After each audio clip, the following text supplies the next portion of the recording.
Okay, so I want to show you how to use the white balance gray reference card together with these retractors in a digital camera in the mouth of our patient.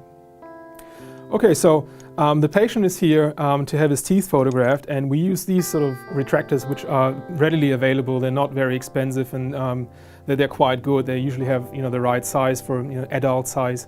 And what you do is you place the retractors in the mouth, not like this, but first you place them like that.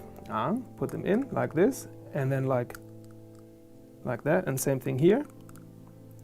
And then you get the patient to hold them for you. And then so this is a typical thing that patients do, is that they hold the retractor like that, and this is actually going to interfere with your flesh. So what you want them to do is you want them to move the hands backwards and hold them by the handle. And then ideally, instead of holding it like that, turn the hand around and hold it the other way around, like this, so that the fingers are out of the picture. And then you tell them to close, and then pull the retractors back and up towards the ears, like that. And then it's perfectly retracted. Okay, so then you tell the patient to move the mandible forward so that it is in an edge-to-edge position with the maxilla, and you place the white balance gray reference card in the middle so that its midline aligns with the vertical midline of the patient, like that.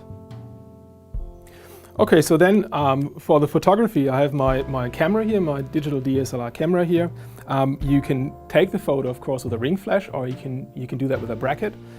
For reflected photography, we have developed this bracket here. This is called the axis bracket, which is a fixed bracket, meaning that you can't adjust it. And it produces a 45 to 0 degree illumination, which is ideal for reflected photography.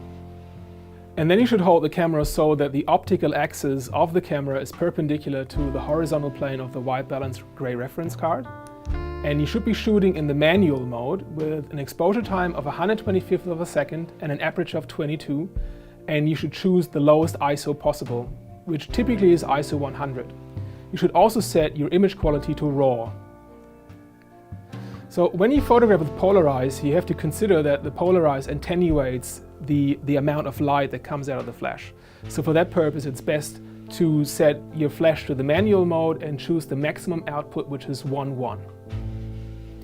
Okay, so now this is perfectly retracted, and the only thing that we have to do is we have to tell the patient to lower his head very slightly so you get the perfect angle, and again move the mandible forward into an edge-to-edge position. And then you hold the gray reference card in the picture and take the shot.